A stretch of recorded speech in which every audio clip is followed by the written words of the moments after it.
$100 in the active champions sounds great for me. But as we talked about, kind of, as we look in the bumps of the pay grades, top 5 definitely helping out there. Top 25, top 50, and top 100 will also have different ones who end up going through. But noticing how every placement in the top 10 is a change in payment, which means those late game moments in every single inner.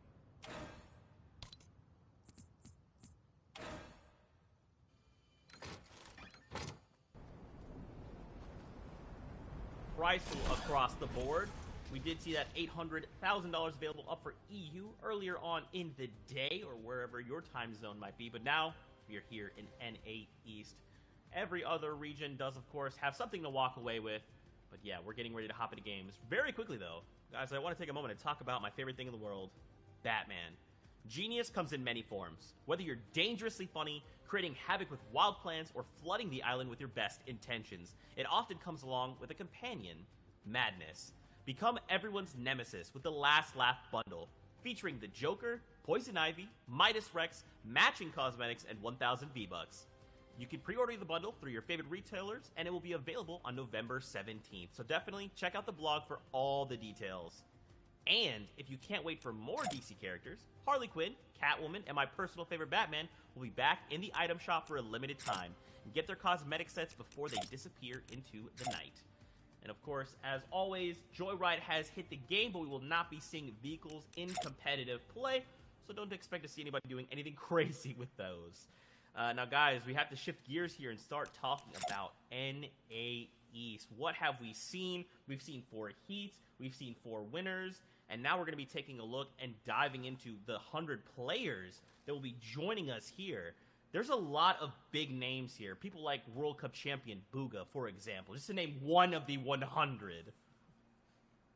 I mean, that's an easy one to name right off of the bat. We've talked about him so much, but let's talk about the person who's in first place there, Energy Clicks, one of the few remaining players, and I believe the only one out of NA East who has qualified for literally everything since the Solo World Cup. Every FNCS final, every single World Cup, both solo and duos, he's made it there. He's able to contest towards the top. But you also have some of that Latin American invasion with P-God and Jelty pushing their way up top, and they've been playing phenomenal recently.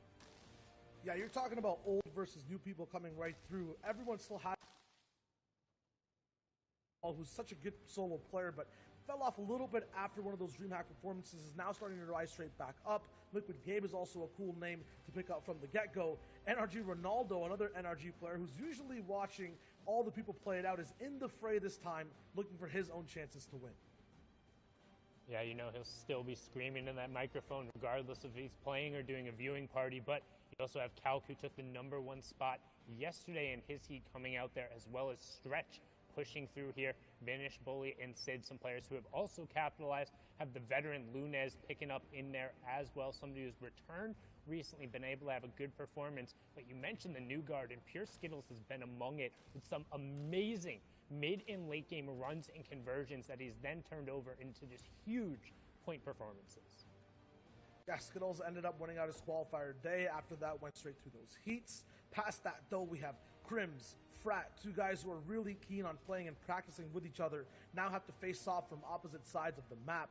Glace, the Uzi Wins, Degen are some fan favorites who have these smaller communities but have such a push behind them to come and win. And if you're talking about communities, you cannot forget Colazo, you can't forget Kaz, Kanata, these guys who are so keen on showing that they still have solo prowess. Their drops are good, their game is good, and honestly, with all these names, I'm just not sure who really has the advantage here to win today. Yeah, you can see the veteran reverse 2K on that board as well. And we flip over to the last page. Booga, Blake, Hypnos, Lem, who had a great performance that we saw yesterday. Zentil also picking up a dub in heat #3 there. Rox ended up with a phenomenal. Also, one quick little underlying storyline, just a little personal rivalry between teammates and to keep an eye on here. Calc and Macwood are contending back and forth to have the #1 amount of earnings between them when it comes to NA East online play. And they've kind of put it up. He's like, hey, by the way, today I'm taking back that spot. It's fallen out. He's not here. He's not contending in the final, didn't have a bandage to save him this time, didn't get that clutch run that he really needed. And these two are going to be competing back and forth to try and dethrone each other. So when we mean every little interaction matters, that's what we talk about. Sometimes it's not about first. It's just about beating that person next to you. Yeah, there's an overall format that we saw and broke down before, but then there are all these personal stories that we will be highlighting. The casters will be pointing out between so many players. There's 100, as you said, Zeke, and it's so much to kind of take in and take account for. Yeah, for sure. And perhaps if you're new watching for the first time, we've got 4 winners for you that have come out of the heats in the past. It could just be some very quick eyes to keep, watching as we move through the games here. So Sundown, why don't I toss this over to you?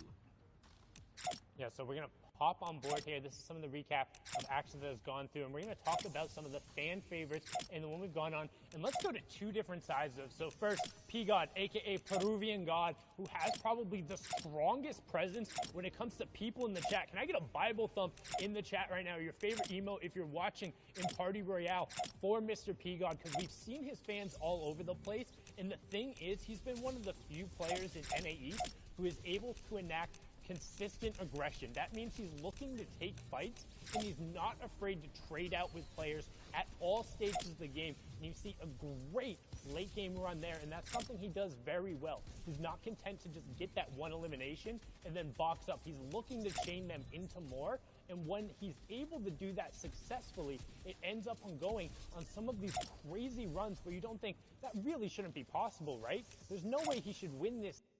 You don't think that really shouldn't be possible, right? There's no way he should win this.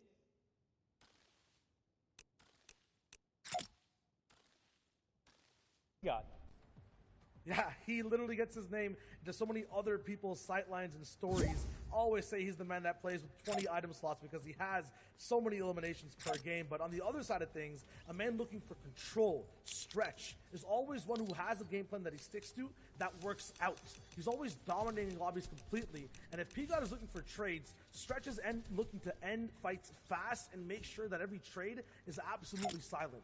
He always has an advantage when he's rolling into boxes, whether that's position or anything else, and he barely even takes any damage when he's going for these fights. If he's on the back end in late games too, he has a contingency plan. He has these hidden positions that he activates, that he just uses every time, and ace up his sleeve. And he gets these eliminations. He gets power weapons that he doesn't have to loot, just pick up, and then he ends up winning out games from that slot.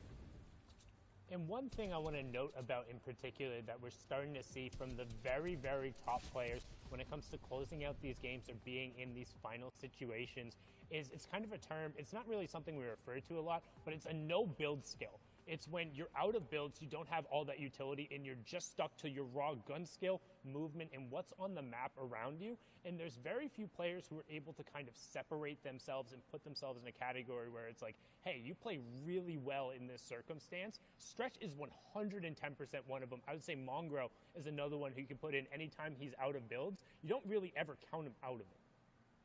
There's a guy named Not Builds who's playing today, so maybe he is the mastermind behind this entire game strategy and plan. I hope that he brings that to fray. If he's an end game, maybe that's what's happening, but who knows? Guys, as we get ready to hop into these games, I mean, what do you think we can expect? Now, out of EU, it was a long time. We thought it was all set. And then Tayson shows up, drops this massive game, and game 5, and then holds on. Do you guys think we could see that in NA East just based on the way they play? Do you think we're going to see a little bit of a change-up? Maybe someone comes out and then just, leaves everyone in the dust? What do you guys think? Son, let's start with you. So we've kind of talked about how the pacing of a 6-game tournament plays out. After the first game, who's able to really separate themselves, or is it a couple players who got 5 and 6 eliminations and then someone was able to convert? Then you really can kind of tell the shape of the game, or the shape of the tournament itself after games number 2 and 3. And in Europe in particular, while we saw that there was a little bit of a lead, it was never more than 4 eliminations until Tayson capitalized. So what that means, in my opinion, is we're waiting for somebody to put a stamp on this tournament and then seeing how everyone else reacts. And I think NA East is ripe for that, particularly because it doesn't feel like there's been a definitive favorite to really step up to the plate and say, like, this is my region and I can drop that 10, 11, 12-point victory royale when it matters. There is no definitive favorite. I agree with that, but I feel like there still is a pattern in NA East. You guys notice on the map, at the bottom side, there's these mountains. In the middle, it's natural low ground, and near the top, there's a lot of water. For NA East, I think it's the zones, and what zones we see repeated throughout these 6 games. There are certain players that are very good at winning out natural low ground consistently, like Calculator, right? BBG Calc. But there's other players too, when the zone starts to get high, Liquid Stretch, he's very good at taking games back to back to back, depending on where the map is going. If it's on their drop spot. If the Shockwave launcher is a little bit better when it comes to mountains versus natural low ground. So for NA East, I think it'll depend on where these end games actually end up ending. Okay, all right. We'll have to see how things go. Let's take a look at some of the winners from the past. Now, kind of add to this, and kind of tie all of these things together. We've also seen those mythic weapons play a very big role in some of this. And over in OCE, we had the winner Jinxie Fishy holding down this title, 75 points, boys. I mean, Sundown, this is massive. I think the bigger thing is the average placement going through for him, and then we flip on over there to see Fram number 1, 47 points. And the story in Asia was the 3-way tie at the top that got broken, not by victory royales, but the average eliminations, with Fram just barely edging over the top, just showing how close that region really was. Then over to Middle East, you have Cash Cup Warrior, aka ASMR Spire Frog, picking that one up there. 62 points, the victory royale, 15 eliminations, and an average placement just outside the top 20. Yeah, I'm going to say that he needs to change his name to FNCS Winner or Warrior if he wants to, but really good run for him over there on the Middle East. For these 3 regions that we just saw the winners of, it was really, really close on all ends the whole time through, but we've been talking about it for Tayson. He was behind the pack the whole time. Winning out Europe was no easy feat. Comes through all the way from Game 5 and holds things up near the top. I think it was a 12 elimination finish that he had overall, and it was absolutely insane what he pulled off. Man, guys, guess what time it is? Time to start things off here in NA East. So for now, let's send it over to our flight captains, Monster Deface and Aussie Antics, as they prep us for our descent onto the island. Thank you so very much, Zeke, and here we have it. It's all come down to this. It's the FNCS Grand Finals. Game number 1's just about to be on their way. Monster Deface here, Aussie Antics. I am so excited for the games that are going to unfold. The roster is ridiculous.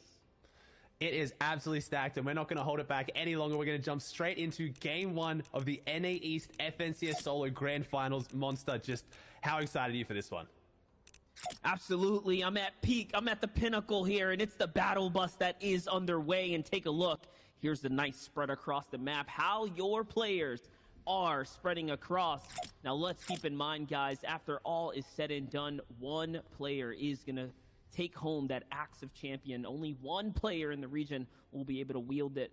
And I'm already noticing that P-God over in Holly Hedges has someone contest, and I love that the camera shot was panning this way because this is going to be one of the most exciting players, one of the most